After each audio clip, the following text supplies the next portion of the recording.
Welcome friends, in this video let's take a look at some examples of making use of quadratic equations to solve some problems.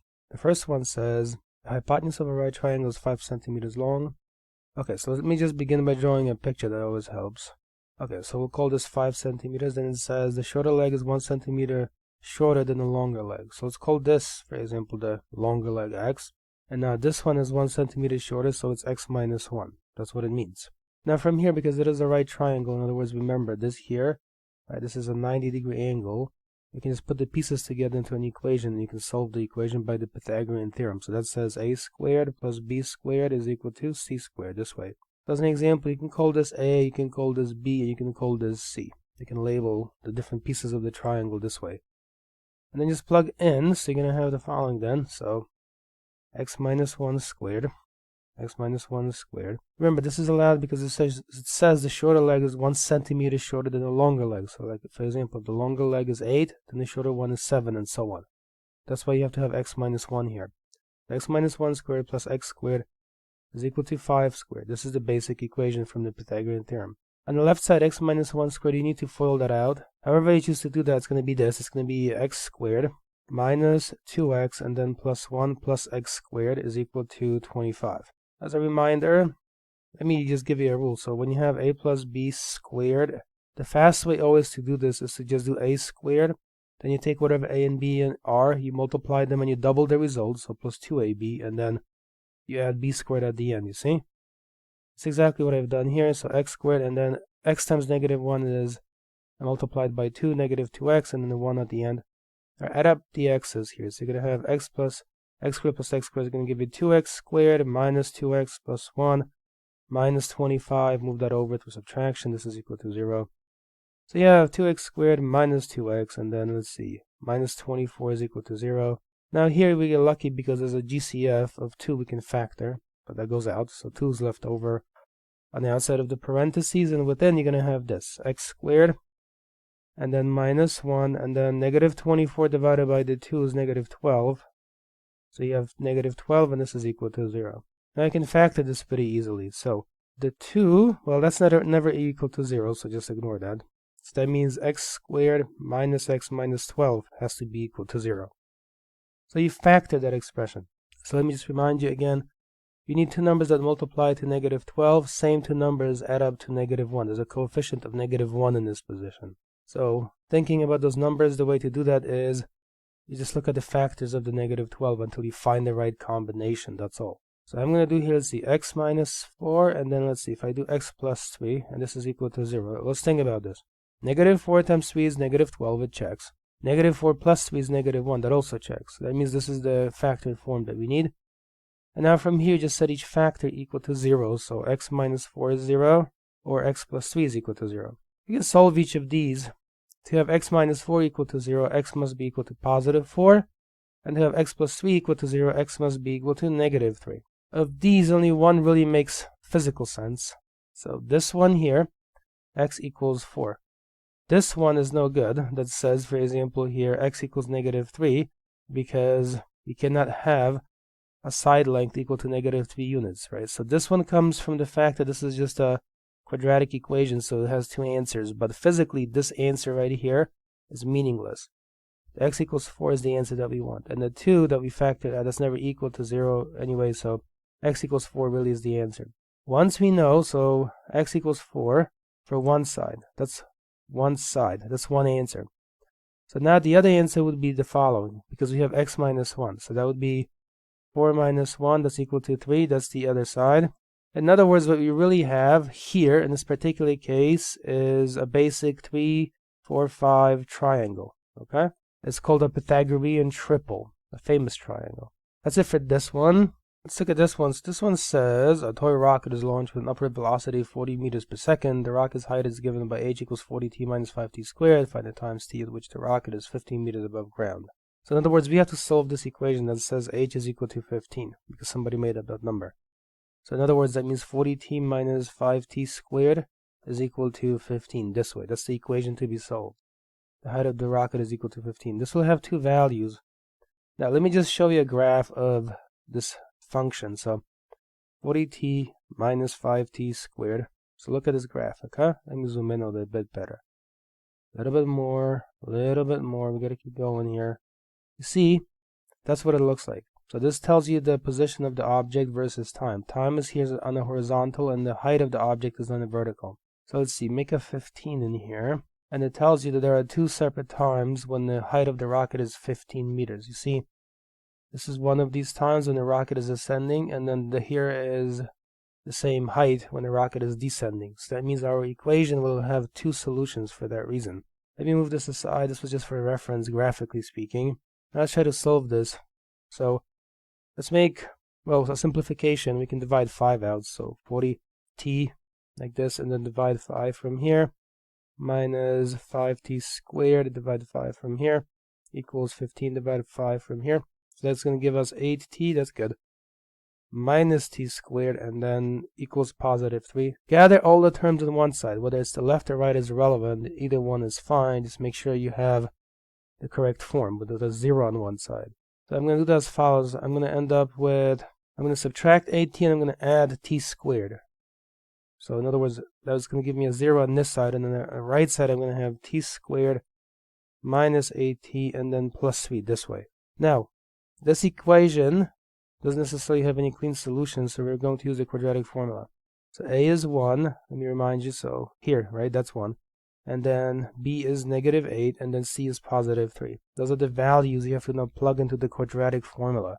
Let's do that down below here. So I'm going to say t is the variable, so you don't write x, you write t. Okay, and then you're going to say here, the negative of the value of b, which is negative 8 here, so negative of negative 8, plus or minus the square root of negative 8 squared, so negative 8 squared, minus 4 times the value of a, which is 1, times the value of c, which is 3, this way.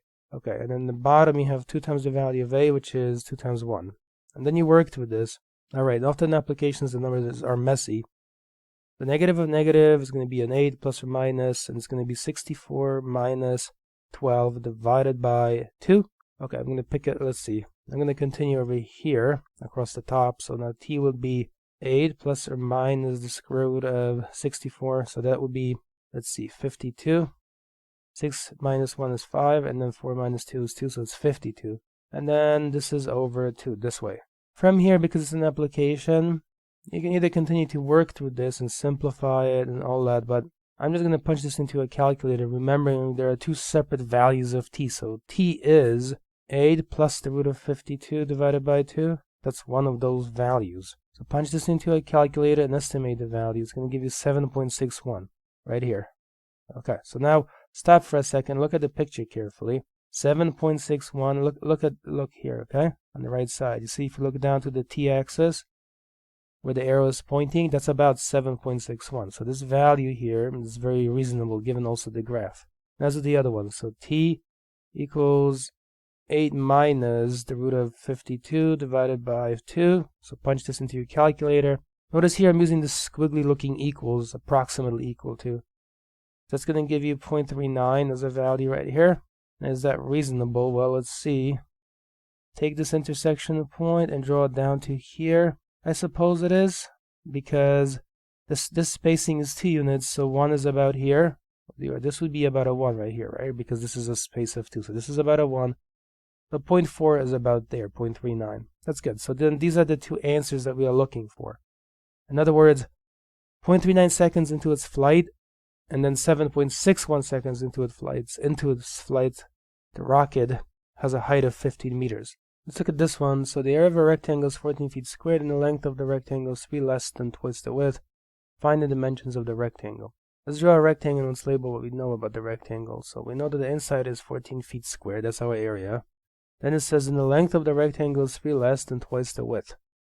So let's see. Let's call this the width. Now the length, which is, let's say, the horizontal dimension, look at that carefully. It says 3 less than twice the width. So a common mistake here is the following. Mistake. People often write something like L is equal to 3 minus 2W, because it says twice the width. That means the width multiplied by 2. But then it says 3 less, and then people read this literally, and they take the fact that it says 3 less than twice the width, and I just write 3 minus 2W. Not correct. Okay? The correct way, let me do it in the picture here, is to say that it's double the width, and then 3 less than that, so 2W minus 3. So 3 less than twice the width. So take the width multiplied by 2 and then take the 3 away from that. Alright, that's the correct way of interpreting this. So we have a rectangle. It's got 14 feet squared of area. This is the width, say, this is the length. Area, so remember, area of rectangle by basic geometry, that's equal to length times width. In our particular case, length times width, we know is equal to 14 because we are told that fact. We also now know, though, that length is 2w minus 3. So you can make that replacement from here, 2w minus 3. So 2w minus 3 times w is equal to, let's see, 14. And then you solve this from here, so you're going to distribute the w over. So you're going to have 2w squared minus 3w is equal to 14. And then you just gather all the terms on one side. So 2w squared minus 3w minus 14 is equal to 0. So I just subtracted 14 from both sides. Remember to leave as equals 0 on the right side. Now, you have to factor this. So however you choose to do your factorization is fine. One way to do it is as follows. You can use the AC method, or maybe you can just guess the factored form. That's fine. Or you can group, whatever works for you, okay?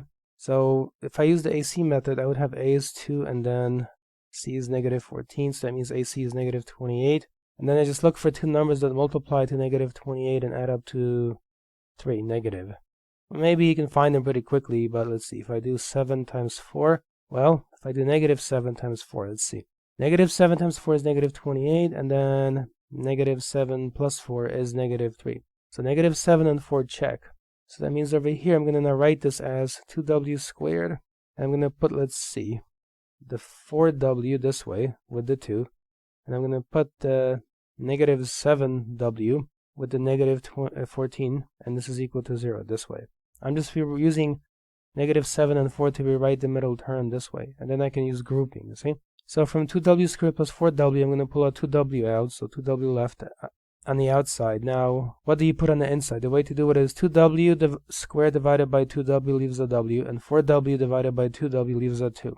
With negative 7w minus 14, I'm going to pull a negative 7 out, and within you put in the things that are left by division. So negative 7w divided by negative 7, that's going to leave a w, and negative 14 divided by negative 7 is going to leave a positive 2. And this is equal to 0. Write them down actually right here, okay? So since I'm factoring from the first two terms 2w, it's going to be like this. 2w, right, you divide that by the 2w and you end up with w. That goes into this position. Then you take your 4w and you divide that by 2w, and that goes in this position right here, okay? For the next one, I take the negative 7w and I divide it by what's gone outside. So that's going to leave me w. And then negative 14 divided by negative 7, that's going to give me a positive 2. And that's how I find the things to be left within the parentheses as an example. It's not the only way, but it's a way. Alright, now put the pieces together. So 2w minus 7 and then w plus 2 is equal to 0. Now I just set each factor equal to 0. So 2w minus 7 is equal to 0. And then w plus 2 is equal to 0. From the first equation, you're going to have 2w is equal to 7. And then w is equal to 7 over 2. From the other one, you're going to have w basically equals negative 2. This one cannot work right here. This is no good because remember, we're talking about w, a physical dimension, something measurable with a ruler.